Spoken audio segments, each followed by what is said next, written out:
if you're a woman with ADHD and lately you've been feeling off, like your brain is stuck in a constant fog, your emotions have an agenda of their own, and your body, well, it is actually acting with a mind of its own. Don't worry, you're not losing it. When it comes to hormones, perimenopause hits ADHD women more intensely, more unpredictably, and with way more what the is happening to me moments. So today, you'll learn what happens when hormones drop and ADHD ramps up, the signs I missed, what helped, and what I wish I knew years earlier. So if you've been feeling a little strange in your own body, you're definitely not alone. And this episode is going to give you everything you need to know to make this life transition we face a little bit easier.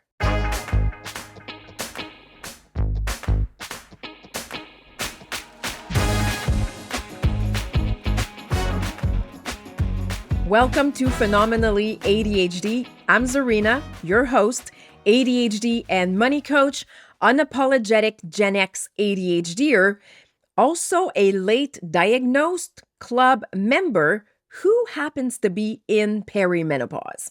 If you too are in that phase of your life or think you might be and you find it difficult, I am so glad you're here because today I am getting up close and personal on this important yet challenging life transition.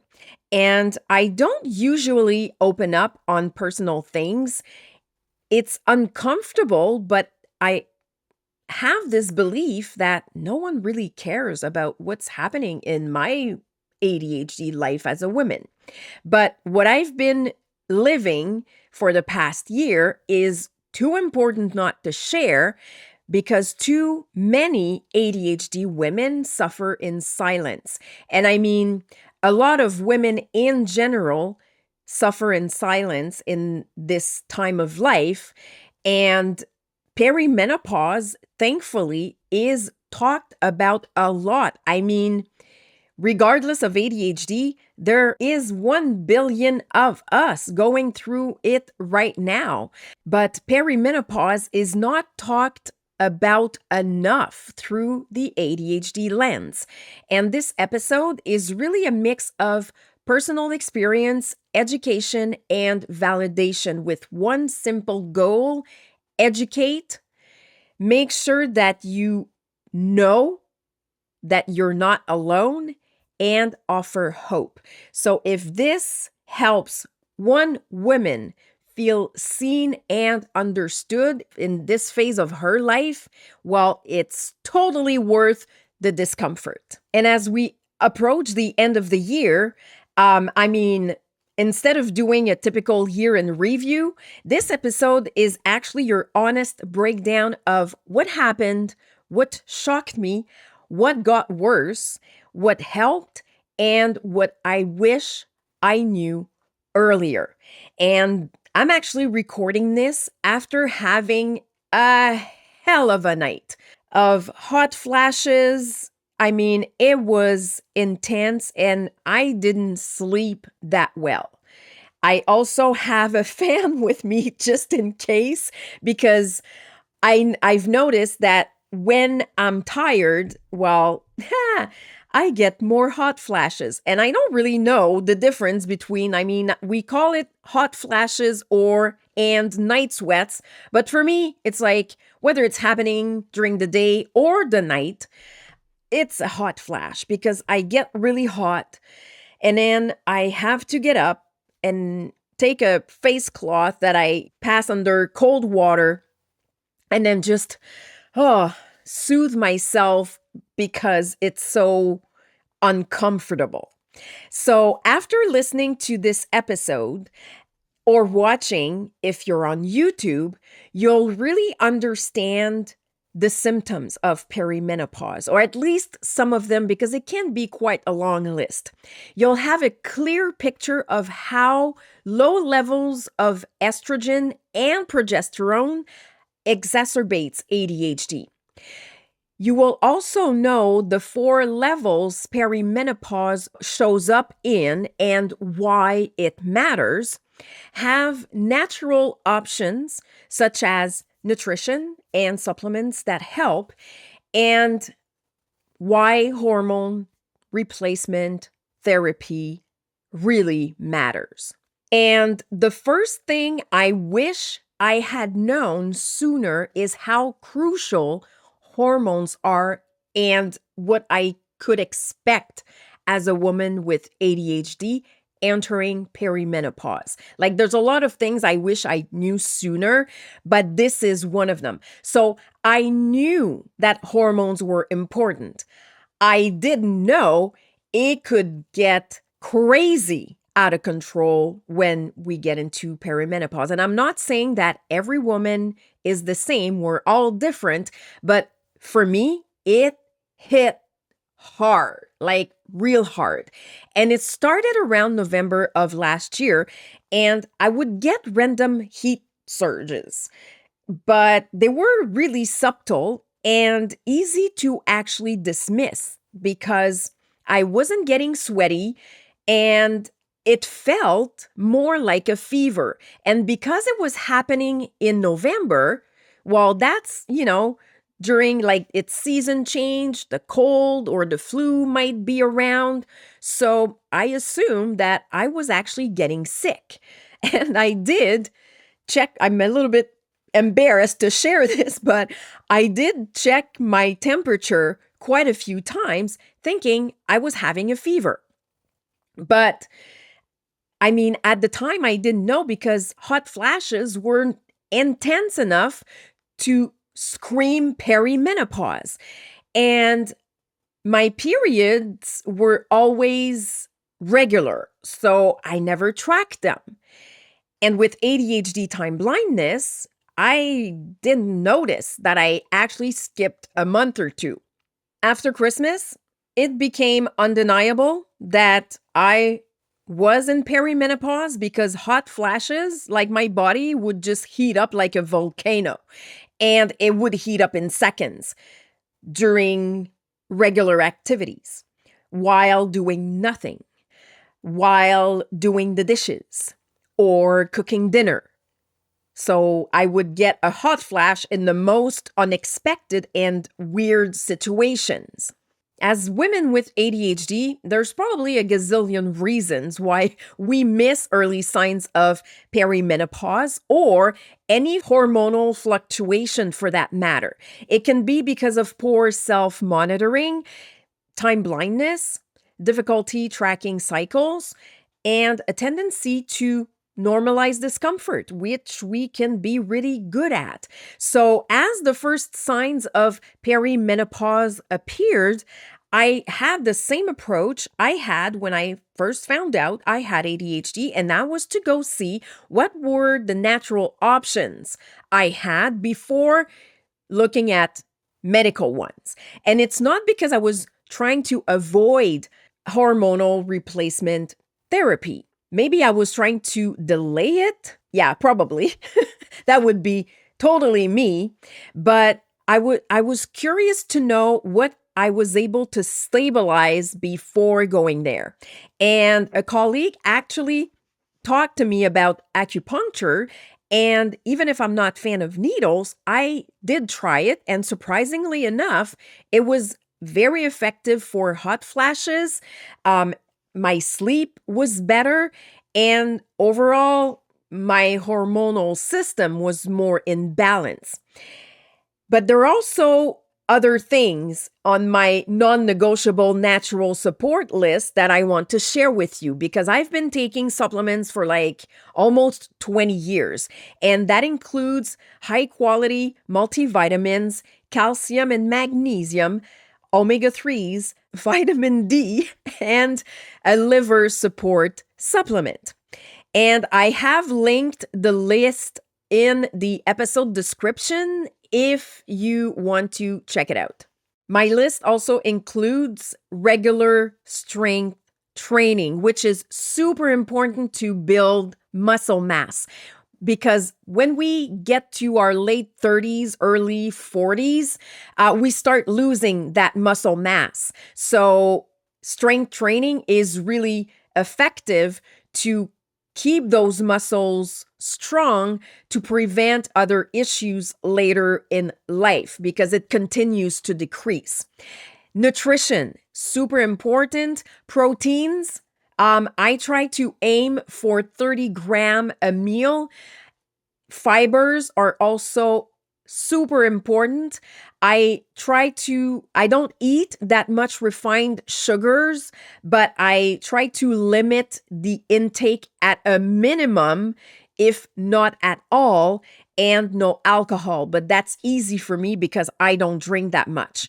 Caffeine is also something that is important. So my intake of coffee is about 4 to 5 cups a week, which I drink mostly on the weekend. It's like my treat. So the way I see perimenopause is that it is happening on 4 different dimensions: physical, emotional, mental, and spiritual. So, of course, on the physical part, it's going to include hot flashes and night sweats, changes in your sleep cycles, waking up to pee. Oh my God, I've never, ever in my entire life, as far back as I can remember, never woke up during the night to go pee. I am used to getting to bed, my head hits the pillow, I fall asleep, and wake up with the alarm. And I'm used to deep restorative sleep. With perimenopause, that went out the window.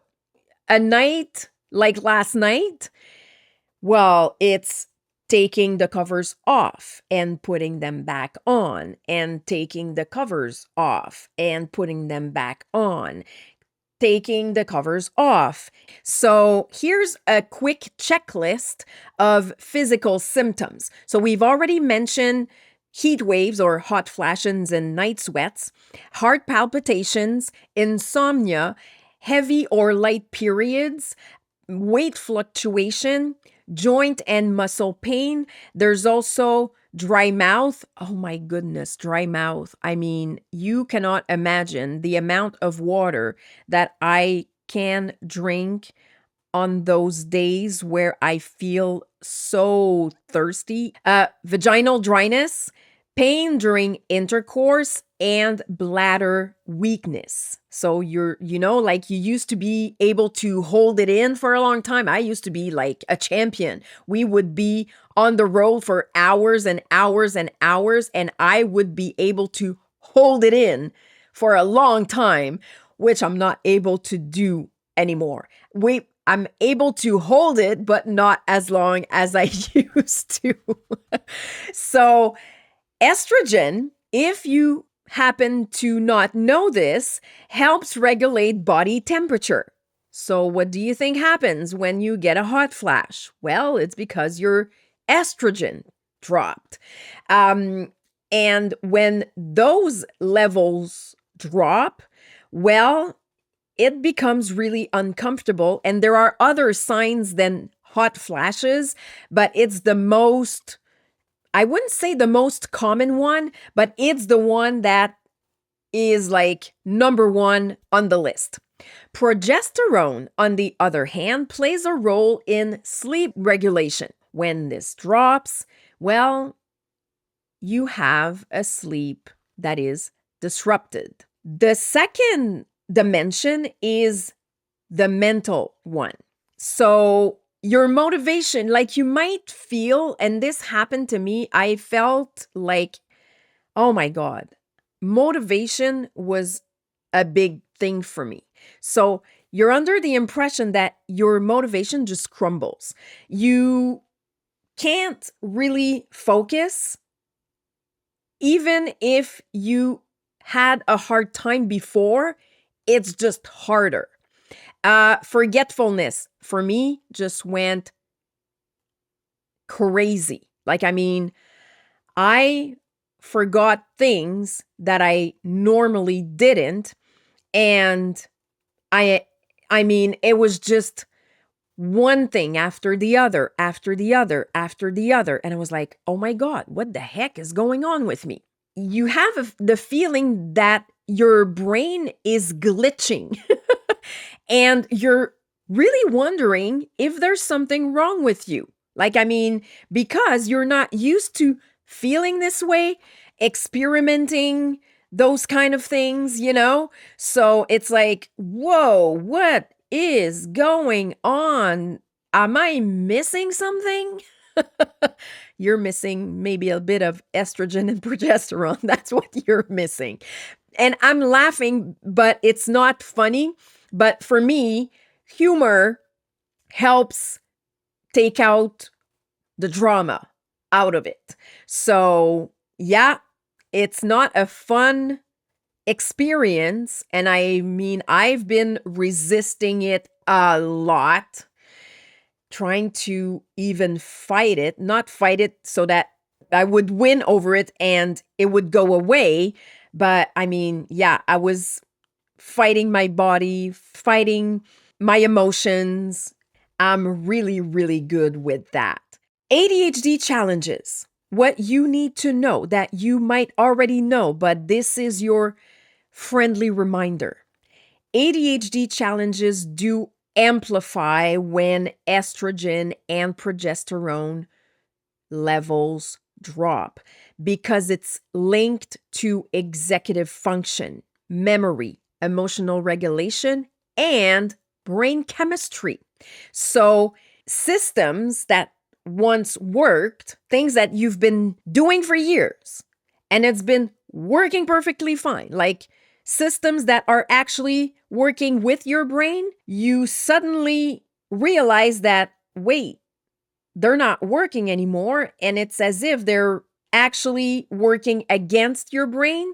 Well, when estrogen levels are up, you'll have sharper thinking, better focus, and more dopamine. And we know how dopamine is important when it comes to ADHD. When estrogen levels drop, that's when the dopamine also drops and you have more brain fog, less focus, and more memory lapses. When progesterone is up, well, it's calming and, emotions are stable. When it goes down, well, of course, you're more agitated.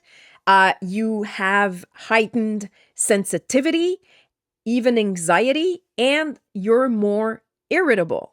So that's what happens when your hormones fluctuate. So whether you're in perimenopause or you still have your period, maybe you're a young girl or teenage girl, just know that this is what's happening. And that's where tracking your cycle makes sense because it's going to give you a lot of information. And instead of wondering why you're feeling that way, you'll just know that, oh, I'm feeling this way because I'm about to have my period. Or I'm feeling this way because, oh, estrogen is responsible for body temperature and I'm getting a hot flash because, well, it just kind of dropped. The third dimension is the emotional one. So you'll be maybe crying without knowing why. And this happens on a regular basis to the point where you may wonder, am I burning out? Am I depressed? Like, is this depression? And this happened to me. So I've never experienced depression, but I did burn out in my mid 30s. So this crying for nothing was happening so often that I was wondering if I wasn't burning out again because it would just take over and I would start crying for no reason. And I say crying, but at some point I would be sobbing, like really out of control crying. And I'm not saying that it's out of control. It's how it felt for me. I felt like I was out of control. And even my husband wondered if I had depression. So the emotional dimension is real and it's challenging as much as the mental one and the physical one. Your emotional sensitivity ramps up. So you cry for nothing, yes, but you find yourself getting more emotional about things that you wouldn't get emotional about before. And if you're highly sensitive, well, it just reaches the next level. Mood swings do feel extreme. Um, Heightened irritability also comes in that dimension. And you may have the feeling that you're a stranger in your own body. And this is something common, ADHD or not. And that's how I felt.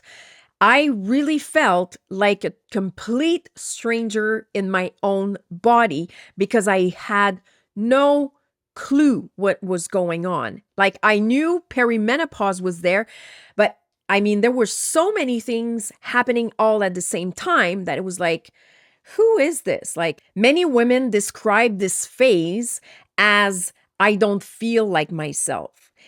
I feel like a stranger in my own body.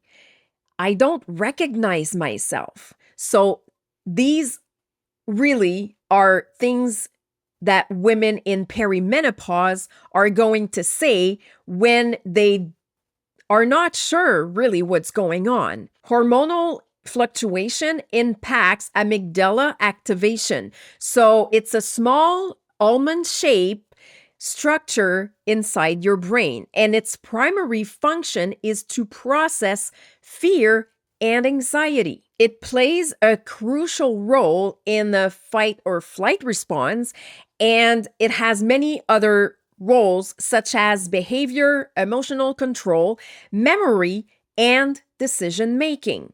Well, do you see the extent of the challenge we face in perimenopause with ADHD? It's insane.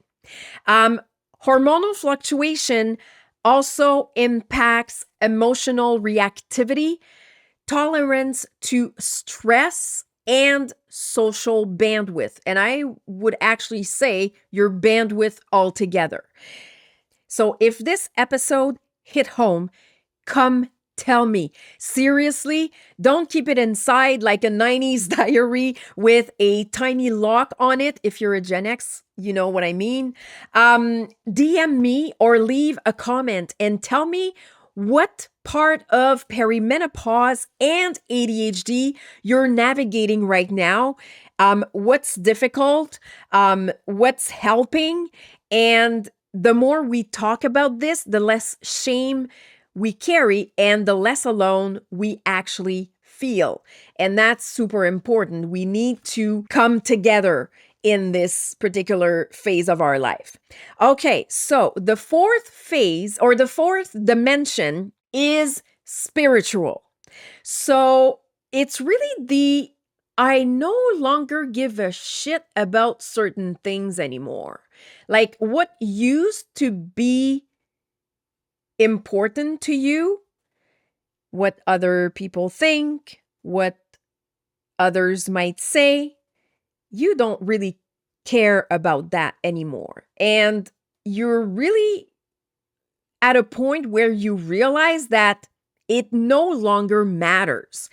Your priorities shift. You have less energy for drama, nonsense, or emotional labor. You get more clear on boundaries, limits, and priorities. So for me, that was a big one because I actually had to learn and really pay attention to my mindset because I noticed that I would sometimes say, oh, I'm not able to do this anymore. I'm not capable of doing this like I used to. And I flipped that over for I need to find a way that matches where I'm at right now. So it's not that I'm not capable. I need to readjust certain things to be able to do it. And something that proved me wrong about not being able to do certain things is the strength training that I'm doing. So I have been working out consistently for about, I would say, 5 years now. I mean, I don't have sense of time. I'm time blind. So you understand, right? So it's about probably 4 or 5 years. A few months ago, I came across this incredible YouTube channel that I will link in the description because the workouts are fun and they are built for women at different stages of life, but they're really fun. They're never the same. What I've learned through those workouts is that I am stronger than I think. So that really helped me shift my mindset to, okay, I need to do things differently. That's it. Another thing that happens on the spiritual level is that acceptance begins to replace resistance. So you know that resisting is not going to get you anywhere. And I mean, resisting is something I've practiced and become very good at over the last decades. But when you get to this phase of your life, you know that if you resist, it's just going to be more difficult. And embracing the transition, even if it's challenging, also comes with, having this spiritual, I wouldn't call it a spiritual awakening because I've had that several years ago, but it's just like you're even more aware. So you have it. The 4 dimensions perimenopause happens on physical, emotional, mental, spiritual, and something else you need to know is that it often happens on more than one level at a time. So just know that. Now, why does ADHD make this transition so much harder? So by now, you probably have a good idea, but hormones affect dopamine, serotonin, executive function, and emotional regulation. When they drop, ADHD symptoms intensify. Focus, task initiation, emotional regulation, motivation, stress tolerance, and even your mental load is going to be impacted by that. Your energy, your drive, and your enthusiasm can tank drastically. And I can tell you that this is what happened to me. So, especially if you're a hyperactive woman, you might just feel like your joie de vivre is on the run and doesn't plan on coming back. But don't you worry, it will. So everything feels heavy. The small things, the bigger things, the not so important things, they feel heavy, complicated, and overwhelming. Managing money for me became an issue. It became really heavy. And I even started forgetting to pay bills again. House chores. Oh my God. I was exhausted before I even started. Clutter got out of control. Everything was too much. And like I said, systems that worked suddenly don't carry out the same way anymore. And it's not that you're regressing.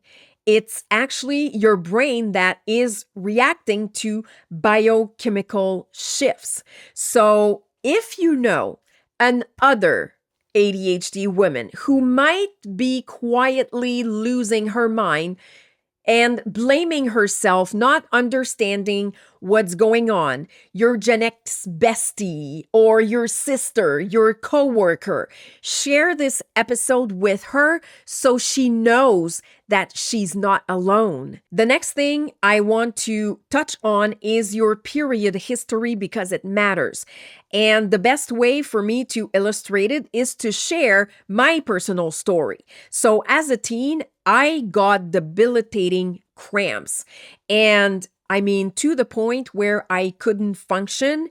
I missed class. My mom would pick me up from school. That's how bad it was. In my 30s, I discovered a liver support supplement, the same that is on the list that I linked in the episode's description, and my cramps completely disappeared. And that was not only a game changer, but it was life-changing.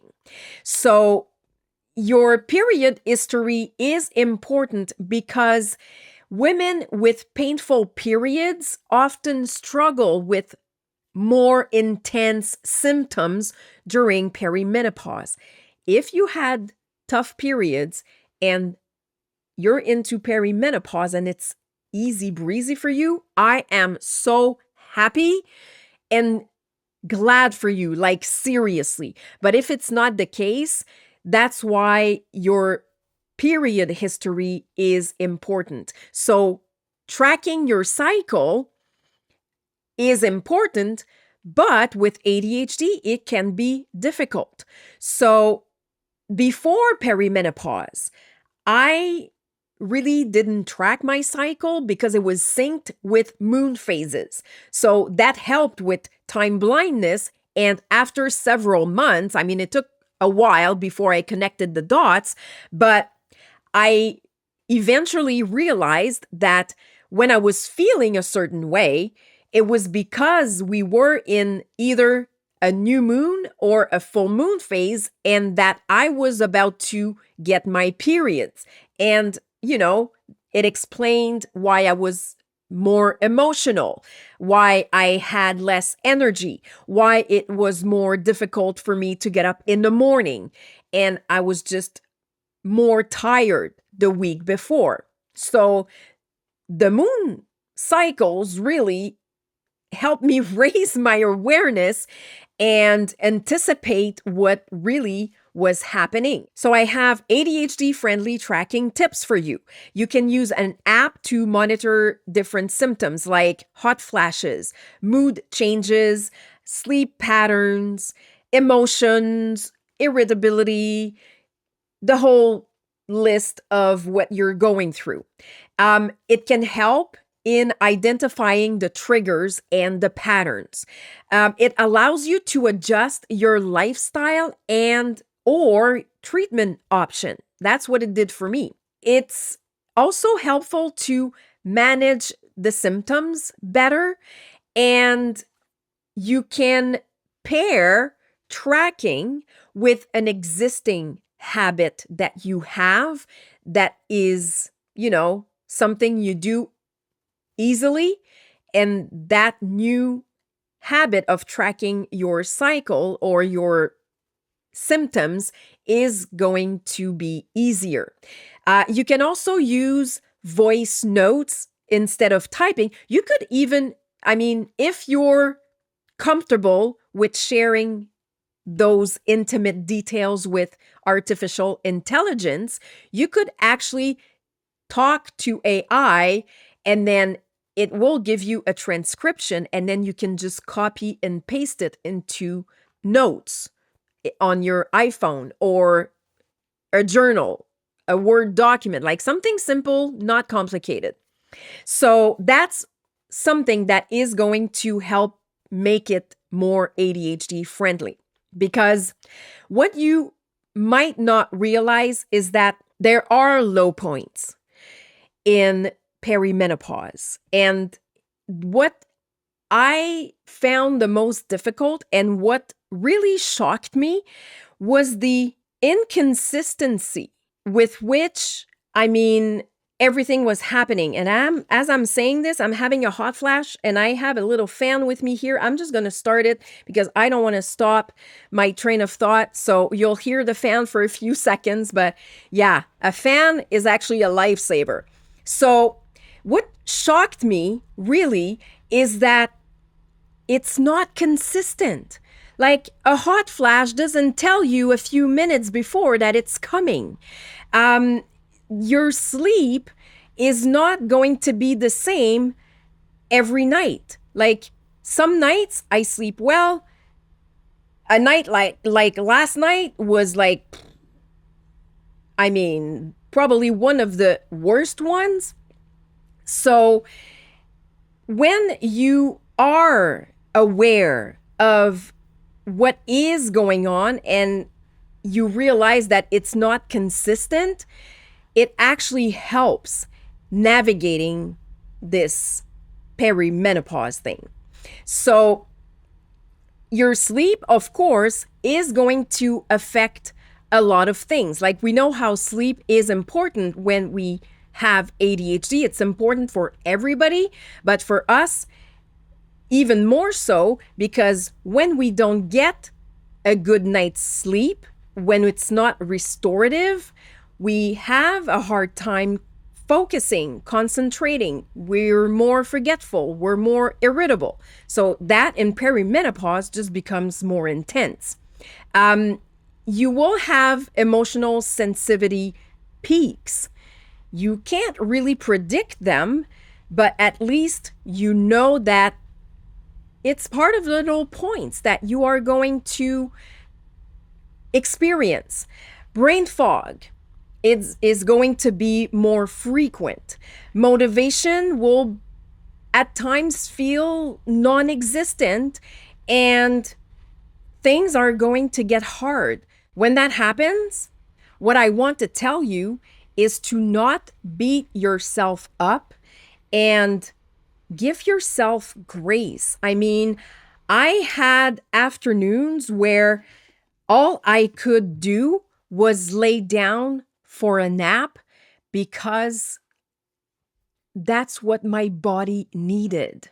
It's a transition, and that's something that is important for you to know. It's not permanent. It might last for several years, but it's not forever. Thank God. Okay, so I just want to quickly go over what did help in stabilizing perimenopause symptoms. So there was acupuncture, of course, supplements, nutrition, physical activity, more specifically strength training, self-care, a lot of that, tracking my patterns or tracking my cycle patterns, and acceptance, letting go. And not letting go in a sense of I'm not able to, I'm not capable of. Like it's like giving an upgrade to the things that you do. That's all that it is. You're not less capable. You might feel like it, but that's not true. What wasn't enough? So, natural methods were good and they helped, but they couldn't compensate my body not producing the same amounts of estrogen and progesterone. Sleep stayed disrupted. I don't know what a full good night of sleep without waking up looks like. Energy kept fluctuating. The mood was also all over the place at times, good at others. The cognitive load kind of just became bigger and bigger and bigger. And it was as if my tolerance was like lower, lower, and finally realizing that, okay, my body doesn't produce the hormones I need, and that's okay. Let's go and try hormonal replacement therapy. And I mean, yes, mindset supplements, all I put in place stayed. Like I didn't take that away. It's just that HRT became the next thing that would help me navigate perimenopause with a lot more ease. You want to consider it because it is very supportive. When you have a hard time functioning daily, when your sleep is inconsistent, when your mood just swings from one end to the other, and that your quality of life just declines, right? So make sure that you do your due diligence and also talk to your health physician. And these are a few things that you might want to learn about. Transdermal versus oral estrogen, types of progesterone, risks versus benefits. I know there's also patches, there's gels. There's a lot of options out there. So, to wrap everything up, here are the big pieces of our conversation today about how perimenopause hits women with ADHD more intensely. So, hormones directly affect ADHD symptoms. So, when estrogen and progesterone drop, so do focus, motivation, emotional regulation, sleep quality, and overall cognitive functions. You're not losing your mind. You're not going crazy. You're going through a transition. What once worked may not work anymore, but not because you're slipping, but because your brain chemistry is literally changing. And like I said, this phase is temporary. It's not the end of you. It's actually a new beginning. And just trust that things do get better. That's the heart of it. If you felt seen, validated, or finally understood something about what's happening in your body or brain, then this episode did exactly what I hoped it would. Make sure you leave a comment telling me what the is happening to my body moment. Because the more we talk about this, the less alone we feel, the less shame and confusion we carry. I sincerely hope you've appreciated this episode. And if you did, share it with a woman that needs to know that she's not alone going through this transition. Thank you so much for spending this time with me. I would love if you hit subscribe to our YouTube channel so we keep rewriting the ADHD narrative. Until next time, keep rocking that badass and phenomenal ADHD brilliance of yours, even if with perimenopause, you're under the impression that it's completely gone. It's not, trust me. Sending lots of love your way, and we'll catch you in the next episode.